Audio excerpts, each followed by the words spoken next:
Hello दोस्तों, आपका हमारे यूट्यूब चैनल में बहुत बहुत हार्दिक स्वागत है। आज मैं कह सकते हैं आपके लिए लेके आया हूँ क्लास 12 के आर्ट साइड वालों के लिए समाजशास्त्र के कुछ महत्वपूर्ण क्वेश्चन। चलिए हम आपको एक एक क्वेश्चन बताएंगे। हम ये इतना जान लीजिए, जो क्वेश्चन आपके लिए लेके आए हैं सारे बुक से रिलेटेड है और नॉर्मल अभी अति लघु बहुविकल्पीय छोटे छोटे क्वेश्चन लेके आए हैं जो हर वर्ष लगातार पूछे जाने की संभावना जताई जा रही थी और जो आई भी है वो क्वेश्चन, और इस वर्ष भी कह सकते हैं संभावना हम जता सकते हैं कि ऐसे क्वेश्चन आ सकते हैं। चलिए अपने क्वेश्चन की हम तैयारी करते हैं और अभी टाइम बचा है भाई, थोड़ा बहुत अगर तैयारी करना हो तो कर लो मन लगा के, वरना तो आप जानोगे आपका काम जानेगा। जब टाइम निकल जाएगा हाथ से तो बैठ के पछताया करोगे, बस इतना जान लो। चलिए ठीक है, क्वेश्चन अपना स्टार्ट करते हैं। सबसे पहले देख सकते हैं क्लास 12 कह सकते हैं समाजशास्त्र महत्वपूर्ण प्रश्न लिखा हुआ है। इसको बनाने के लिए बहुत मेहनत लगता है, अगर आपकी इच्छा कहेगी। अगर थोड़ा बहुत भी वीडियो हमारा अच्छा लगता है तो आप इसे लाइक कर सकते हो, थोड़ा सब्सक्राइब कर सकते हो, जिससे ऐसे वीडियो आपको मिलते रहें। चलिए देखिए हमारा वीडियो। लिखा है NAG on the principle of population पुस्तक के लेखक कौन है? तो इसमें 4 ऑप्शन दिया गया है। सबसे पहला क्वेश्चन का आंसर है मातल्स। किसने लिखा है? NAG on the principle population की पुस्तक के लेखक मातल्स हैं। आगे क्वेश्चन देखिए 2 नंबर। समाज क्या है? मूर्त है, अमूर्त है, का या खा दोनों है, इनमें से कोई नहीं। तो आपको पता होना चाहिए समाज अमूर्त है। फिर देखेंगे हमारा अगला क्वेश्चन है, विश्व में सर्वप्रथम जनगणना कहाँ हुई थी? विश्व में सर्वप्रथम जनगणना हमारे अमेरिका में हुई थी। आपको कह सकते हैं अपना आंसर याद करके रखना है, ना कि कह सकते हैं आपको ऑप्शन के चक्कर में बैठ के रखना है। इसलिए दैट हमने आंसर में क्या कर दिया है, निशान लगा दिया है। निम्न में से कौन सा जाति का आधार है? तो आपको पता होना चाहिए जाति का आधार जन्म होता है, क्योंकि आप जहाँ से जन्म लेते हो वहीं से आपकी जाति की उत्पत्ति स्टार्ट हो जाती है। फिर देखोगे समाजशास्त्रीय जनक कौन है? समाजशास्त्रीय जनक कह सकते हैं कामटे भैया हैं। कामटे को याद करके रखना। ग्राम पंचायत के अध्यक्ष कौन होता है? ग्राम पंचायत का अध्यक्ष प्रधान होता है, आपको पता होना चाहिए, तो ग्राम प्रधान होता है। पावर इलिट किसकी रचना है? पावर इलिट सी राइट मिल्स की रचना है। सी राइट मिल्स की रचना है, याद रखना। फिर कह सकते हैं भारत में पुनः जागरण के पिता किसे कहा जाता है? भारत में पुनः जागरण के पिता राजा राम मनोहर राय को कहा जाता है। ये भी बोल रहे हैं, याद रखना। इंदु भारत किसकी रचना है? विष्णु शास्त्री जी की रचना है। इंदु प्रकाश किसकी रचना है? विष्णु शास्त्री जी की रचना है। प्रथम राज्य पुनर्गठन आयोग किस वर्ष गठित किया गया? वर्ष 1953 में किया गया था। प्रथम राज्य पुनर्गठन आयोग किस वर्ष गठित किया गया? 1953 में किया गया था। जनसंख्या वृद्धि के सिद्धांत से संबंधित क्या है? मातल्स, मतलब जनसंख्या वृद्धि का सिद्धांत किसने दिया था? तो मातल्स ने दिया था, इतना याद रखना। फिर प्रबल जाति की अवधारणा किसने दी? प्रबल जाति की अवधारणा MN श्रीनिवास ने दिया था। MS श्रीनिवास ने दिया था। सूचना का अधिनियम कब पारित हुआ? सूचना का अधिनियम 15 जून 2005 में पारित हुआ था, याद रखना सब लोग। कास्ट इन मॉडर्न पुस्तक इंडिया पुस्तक के लेखक कौन हैं? MN श्रीनिवास जी हैं, याद रखना ये भी। हरित क्रांति का संबंध किस क्षेत्र से है? कृषि उत्पादन से है। चलिए अपना अगला क्वेश्चन हम देखते हैं।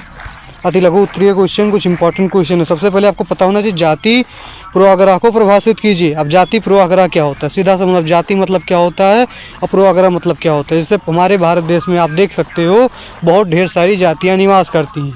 तो कह सकते हैं कुछ ऐसी जातियाँ होती हैं जो अपने जात के सिवा दूसरे जात को क्या मानती हैं? नीच मानती हैं, या उसको कह सकते हैं थोड़ा गलत निगाह से देखती हैं, उसको अपना नौकर सोकर समझने लगती हैं, ये जान लीजिए। तो वही कह सकते हैं, उसी को जाति पूर्वाग्रह कहते हैं। देखिए भारत में एक ऐसा देश जो है जिसमें अनेक जाति के लोग रहते हैं। प्रायः देखा गया है कि एक जाति के लोग दूसरी जाति के लोगों से अपने तुच्छ एवं गिरा हुआ समझते हैं तथा उनके भेदभाव दिखलाते, इसे ही जाति पूर्वाग्रह कहते हैं। फिर से सुन लीजिए, हमारे भारत देश में ऐसी बहुत सी जातियाँ निवास करती हैं जो कह सकते हैं अपने से दूसरे जात को तुच्छ या गिरा हुआ मानती हैं, उसी को क्या कहते हैं? जाति पूर्वाग्रह कहते हैं। मातल्स की जनसंख्या वृद्धि का सिद्धांत क्या है? देखिए मातल्स ने कह सकते हैं 1798 ईस्वी में ही बता दिया था कि कह सकते हैं अगर जल्द से जल्द हमारी जनसंख्याओं को रोका नहीं गया, ऐसे बढ़ती रही तो कह सकते हैं एक समय क्या होगा, हमारे पास बेरोजगारी होगी, आर्थिक समस्याएं होंगी, ऐसी ढेर सारी समस्याएं हमारे जीवन में देखने को मिलेंगी, जो आप देख सकते हो आज देखने को मिल रही। बच्चों को जॉब नहीं मिल रही है, या ऐसे बहुत ढेर सारी समस्याएं हैं जिनको कह सकते हैं समय पे उनकी सुख सुविधाएं वाली चीज़ें उपलब्ध नहीं हो पा रही हैं। तो वही लिखा है मातल्स का जनसंख्या सिद्धांत का वृद्धि का खदानों आपूर्ति के माध्यम से व्याख्या करता है। मातल्स ने 1798 ईस्वी में जनसंख्या के सिद्धांत को ये लेख कह सकते हैं NEG of the principle population 1798 ईस्वी में अपने जनसंख्या संबंधित सिद्धांत को प्रतिपादन किया।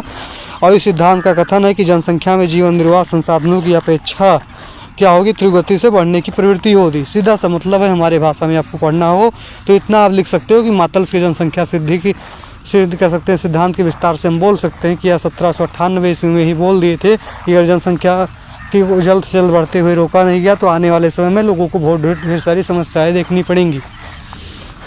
चलिए देखते हैं अगला क्वेश्चन। उपनिवेशवाद क्या है? अंग्रेजी शिक्षा का भारतीयों पर क्या प्रभाव पड़ा? अब आप समझ सकते हो उपनिवेशवाद क्या है। पहले के समय में क्या थे, जब अंग्रेजों ने हमारे देश को कब्जा किया था तो लोगों को शिक्षा पर्याप्त मात्रा में नहीं मिल पाती थी।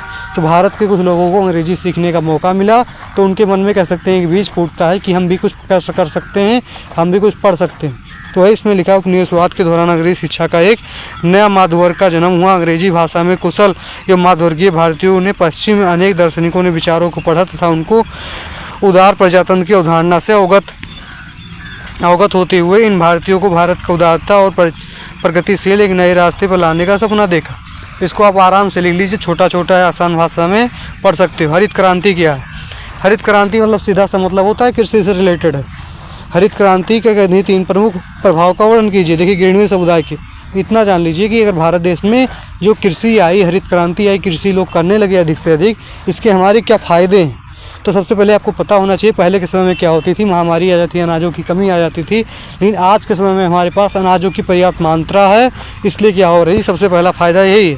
देख सकते हो देश में खाद्यान्न उत्पादन, खाद्यान्न गहनता वृद्धि के फलस्वरूप भारत अनाज उत्पादन पर आत्मनिर्भर है। मतलब सीधा सा मतलब कह सकते हैं पहले दूसरे देशों से अनाजों को मंगाना पड़ता था, लेकिन आज क्या है, कह सकते हैं हमारे भारत देश में खुद कह सकते हैं कृषि उत्पादन कर रहा है, जिससे कह सकते हैं अनाजों की कमी नहीं हो रही, वो आत्मनिर्भर है, किसी से अनाज मांगने की ज़रूरत नहीं है।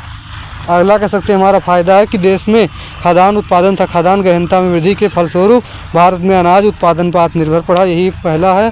और दूसरा है, आप देख सकते हो पहला तो ये हो गया कि जब हम कृषि खुद कह सकते हैं करते हैं तो आत्मनिर्भर, किसी से अनाज मांगने की ज़रूरत नहीं है मुझे। और दूसरा नंबर, नवीन मशीनों की उत्पादन हुई।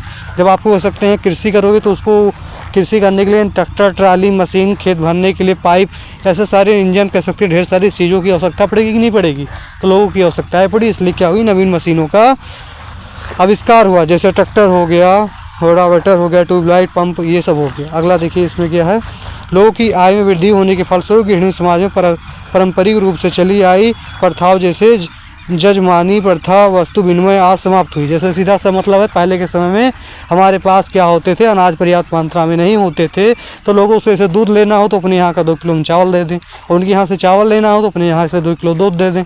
तो सीधा सा मतलब क्या होता था, जजमानी प्रथा चल रही थी कि इसके बदले हमको इसको देना है, वस्तुओं का विनिमय प्रथा करना है। तो वही सीधा सा मतलब हुआ कि कह सकते हैं जो हमारे पास अनाजों की पर्याप्त मात्रा में वृद्धि होने लगी, उत्पादन होने लगी, तो हमारी जजमानी और क्या हुई, वस्तु का विनिमय प्रथा खत्म हो गई। ऐसे ही कह सकते हैं वीडियो पाने के लिए हमारे चैनल को अभी से भी सब्सक्राइब करें। जय हिंद, जय भारत।